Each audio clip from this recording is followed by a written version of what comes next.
یہ سب تمہارا کرم ہے آقا کہ بات اب تک بنی ہوئی ہے۔ السلام علیکم ورحمۃ اللہ وبرکاتہ۔ دوستو، میں ہوں عبد المنان اور آپ دیکھ رہے ہیں آپ کا اپنا چینل نالج پاور۔ آج کی اس ویڈیو میں ہم اپنے دوست احباب کے ساتھ گہن کی نماز کا مکمل طریقہ شیئر کریں گے کہ گہن کی نماز، جیسے سورج گہن بالکل قریب ہے تو سورج گہن کے وقت ہم نے جو نماز ادا کرنی ہے اس کا طریقہ کار کیا ہے۔ اس کے علاوہ گہن کے وقت کیا کرنا چاہیے، یہ تمام چیزیں حدیث مبارکہ کی روشنی میں سنیں گے۔ اور بہت سارے دوست احباب کے اندر بہت ساری غلط فہمیاں ہیں کہ حاملہ عورت کو یہ نقصان ہوتا ہے، حاملہ عورت یہ کام نہ کرے تو یہ نقصان ہوتا ہے۔ تو ان غلط فہمیوں کا ازالہ بھی اسی حدیث مبارکہ کی روشنی میں کریں گے کہ کیا غلط ہے کیا صحیح ہے۔ تو آج کی اس ویڈیو کو آپ نے شروع سے آخر تک بالکل توجہ کے ساتھ دیکھ اور سن لینا ہے، کیونکہ اس میں حدیث مبارکہ بیان کی جائے گی۔ تو حدیث مبارکہ کے آداب ملحوظ نظر ملحوظ خاطر رکھتے ہوئے اپنی پوری توجہ آپ نے ویڈیو میں ہی رکھنی ہے۔ تو آئیے اب حدیث مبارکہ بالکل توجہ کے ساتھ سن لیتے ہیں، پھر گہن کی نماز کا طریقہ کار بھی سمجھیں گے۔ حضرت سیدنا ابو موسیٰ اشعری رضی اللہ تعالیٰ عنہ سے مروی ہے، جس کا مفہوم کچھ یوں ہے کہ شہنشاہ خوش خصال پیکر حسن و جمال صلی اللہ تعالی علیہ وآلہ وسلم کے عہد کریم میں، یعنی مبارک زمانے میں، ایک مرتبہ آفتاب میں گہن لگا، یعنی سورج میں گہن لگا۔ آپ صلی اللہ تعالی علیہ وآلہ وسلم مسجد میں تشریف لائے اور بہت طویل قیام و رکوع سجود کے ساتھ نماز پڑھی کہ میں نے کبھی ایسا کرتے نہ دیکھا، اور یہ فرمایا کہ اللہ عز و جل کسی کی موت و حیات کے سبب اپنی یہ نشانیاں ظاہر نہیں فرماتا، بلکہ ان سے اپنے بندوں کو ڈراتا ہے۔ لہٰذا جب ان میں سے کچھ دیکھو، یعنی سورج گرہن یا چاند گہن ہو، تو آپ صلی اللہ تعالی علیہ وآلہ وسلم نے فرمایا جب ان میں سے کچھ دیکھو تو ذکر و دعا و استغفار کی طرف گھبرا کر اٹھو۔ یہ حدیث مبارکہ صحیح البخاری جلد نمبر 1 میں موجود ہے۔ اب اس پوری حدیث مبارکہ سے ہمیں کافی چیزیں سیکھنے کو ملی، پہلے ان پر غور کر لیتے ہیں، پھر گہن کی نماز کا طریقہ بھی سمجھتے ہیں۔ سب سے پہلی چیز کہ آپ صلی اللہ تعالی علیہ وآلہ وسلم نے اپنے مبارک زمانے میں جب آفتاب میں گہن لگا تو طویل قیام و رکوع سجود کے ساتھ نماز پڑھی۔ تو یہاں سے گہن کی نماز ثابت ہوئی، اور ہمیں کیا کرنا چاہیے، گہن کی نماز ادا کرنی چاہیے۔ ایسی صورتحال میں یہ بھی پتہ چلا۔ اور حدیث مبارکہ کی آخر میں آپ صلی اللہ تعالی علیہ وآلہ وسلم نے خود ارشاد فرمایا جب ان میں سے کچھ دیکھو تو ذکر و دعا و استغفار کی طرف گھبرا کر اٹھو۔ تو یہ عمل بھی ہمیں پتہ چلے کہ ایسے وقت میں، یعنی جب آفتاب میں گہن لگے یا چاند میں گہن لگے، تو ذکر کریں اللہ تبارک و تعالیٰ کا، دعا کریں، استغفار کریں زیادہ سے زیادہ۔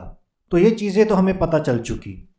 اب عوام کے اندر جو غلط فہمیاں پھیلی ہوئی ہیں، یہ نہیں کرنا چاہیے، وہ نہیں کرنا چاہیے، حاملہ عورت کو یہ نقصان ہوگا، فلانے کو یہ نقصان ہوگا، تو یہ سب غلط چیزیں ہیں۔ آپ صلی اللہ تعالی علیہ وآلہ وسلم نے حدیث مبارکہ میں بالکل واضح فرما دیا کہ اللہ تبارک و تعالی ان سے اپنے بندوں کو ڈراتا ہے۔ یہ چیزیں اپنے بندوں کو ڈرانے کے لیے ہوتی ہیں تاکہ وہ عبادت کی طرف مائل ہوں، غفلت سے نکلیں، نمازوں کی طرف مائل ہوں، ذکر و اذکار کی طرف مائل ہوں۔ تو یہ تمام چیزیں ہمیں حدیث مبارکہ کی روشنی میں سیکھنے کو مل چکی۔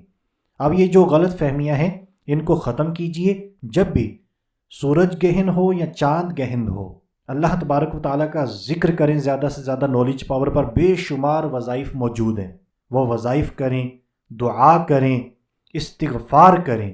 آئیے اب گہن کی نماز پڑھنے کا مکمل طریقہ کار بھی سمجھ لیتے ہیں۔ یہاں پر آپ کو بتاتا چلوں، سورج گہن کی نماز سنت مؤکدہ ہے، اور چاند گہن کی نماز مستحب ہے۔ باحوالہ در مختار جلد نمبر 3 صفحہ نمبر 80۔ تو آپ تمام دوست احباب نے جیسے ہی سورج گہن ہو یہ نماز لازمی ادا کرنی ہے، کیونکہ یہ سنت مؤکدہ ہے۔ تو اب طریقہ کار سمجھیں، لیکن اس سے پہلے آپ کو یاد دلائیں گے، اگر ابھی تک آپ نے ویڈیو کو شیئر نہیں کیا، لائک نہیں کیا تو جلدی جلدی کر دیجئے۔ یہ نماز اور نوافل کی طرح 2 رکعت پڑھیں، یعنی جس طرح ہم دوسرے نوافل ادا کرتے ویسے ہی ہم نے 2 رکعت نماز ادا کرنی ہے گہن کی۔ ہر رکعت میں 1 رکوع اور 2 سجدے کریں، یعنی سیم وہی طریقہ ہے، نہ اس میں اذان ہے، نہ اقامت، نہ بلند آواز سے قراءت، اور نماز کے بعد دعا کریں یہاں تک کہ آفتاب کھل جائے۔ تو بہرحال یہ طریقہ میں پتہ چل گیا، جس طرح ہم عام نفل نمازیں دوسری نفل نمازیں ادا کرتے ہیں بالکل ویسے ہی آپ نے گہن کی نماز بھی 2 رکعت نفل نماز ادا کرنی ہے۔ یہ 2 رکعت نفل نماز ادا کرنے کے بعد ہم نے اللہ تبارک و تعالیٰ کی بارگاہ میں دعا کرتے رہنا ہے یہاں تک کہ آفتاب کھل جائے، یعنی سورج گہن ختم ہو جائے۔ اور 2 رکعت سے زیادہ بھی پڑھ سکتے ہیں، یہ بھی سن لیجئے۔ 2 رکعت پڑھنی ہے 2 رکعت نفل نماز ادا کریں، 4 پڑھنی ہے 4 ادا کر لیں، 6 پڑھنی ہے 6 ادا کر لیں، زیادہ بھی پڑھ سکتے ہیں۔ اور یہ بھی سن لیجئے 2 رکعت کر کے پڑھیں یا 4 رکعت اکٹھی پڑھ لیں، یعنی 1 سلام پھیریں 2 رکعتوں کے بعد، پھر 2 رکعتیں ادا کریں، یا 4 رکعت ادا کریں ایک ہی سلام کے ساتھ، یہ طریقہ بھی ٹھیک ہے۔ باحوالہ بہار شریعت حصہ 4۔ اب یہاں پر یہ بھی سن لیجئے، ایسے وقت گہن لگا کہ اس وقت نماز پڑھنا ممنوع ہے تو نماز نہ پڑھیں۔ اب یہ نہ ہو آپ کو بتایا گیا کہ سورج گہن کی نماز سنت مؤکدہ ہے، اب آپ یہ بھی نہ دیکھیں کہ یہ وقت ممنوع ہے، اس میں نماز نہیں پڑھی جاتی، تو ایسا وقت ہو تو اب آپ نے سورج گہن کی نماز نہیں پڑھنی بلکہ دعا میں مشغول رہیں، ذکر و اذکار میں مشغول رہیں، استغفار میں مشغول رہیں، اور اسی حالت میں سورج ڈوب جائے تو دعا ختم کر دیں اور مغرب کی نماز ادا کریں۔ رد المحتاج جلد نمبر 3۔ تو دوستو یہ تھی تمام معلومات گہن کی نماز کے حوالے سے، اور گہن کے وقت ہمیں کیا کرنا چاہیے، یہ تمام چیزیں ہم نے حدیث مبارکہ کی روشنی میں سنی۔ اب یہ جو ہم نے نفل نماز ادا کرنی ہے گہن کی، اس کی نیت کیا کرنی ہے؟ آپ کے ذہنوں میں یہ سوال آ رہا ہوگا، تو نیت بالکل آسان ہے۔ آپ نیت کر لیجئے کہ میں گہن کی نفل نماز ادا کرنے لگا ہوں، کرنے لگی ہوں۔ اے میرے مالک و مولا، جتنی بھی آپ نیت میں اضافہ کر سکتے ہیں کر لیں کہ اے میرے مالک و مولا، اس نماز کی برکت سے ہماری حفاظت فرما، ہمیں تمام مصیبتوں، دکھوں، غموں، دنیاوی آسمانی آفات و بلیات سے محفوظ فرما، ہماری بے حساب مغفرت فرما، ہمارے صغیرہ کبیرہ گناہوں کو معاف فرما۔ تو بہرحال آپ نے اپنے اپنے الفاظ کے اندر نیت کرنی ہے۔ اگر آپ اس ویڈیو کو دیکھتے اور سورج گہن کی نماز ادا کر لیتے ہیں تب بھی آپ کی نیت کہلائے گی، آپ کے ذہن میں ہونا چاہیے کہ میں سورج گہن کی نماز ادا کرنے لگا ہوں، کرنے لگی ہوں، تو نیت ہو جائے گی۔ تو امید کرتے ہیں میں نے آپ کو بڑی ہی ڈیٹیل میں سمجھایا، آپ کو سمجھ آ چکا ہوگا اور انداز اچھا لگا ہوگا۔ پھر بھی اگر کوئی ڈاؤٹ ہے، کوئی چیز میں آپ تک صحیح طریقے سے نہیں پہنچا سکا تو آپ ویڈیو کے نیچے کامنٹ کر کے ہم سے پوچھ سکتے ہیں۔ اور اگر آپ چاہتے ہیں میں اسی طرح اچھی ویڈیوز ملتی رہیں تو آپ کے اپنے چینل نالج پاور کو سبسکرائب کر لیجئے۔ سبسکرائب کے بٹن کے برابر میں جو گھنٹی کا نشان ہے اس پر کلک کر کے نوٹیفیکیشن کو بھی آن کر دیجئے۔ تو آج کے لیے اتنا ہی، اگلی ویڈیو تک کے لیے اجازت چاہتے ہیں، اپنا خیال رکھیے گا، ہنستے مسکراتے رہیے گا، اللہ حافظ۔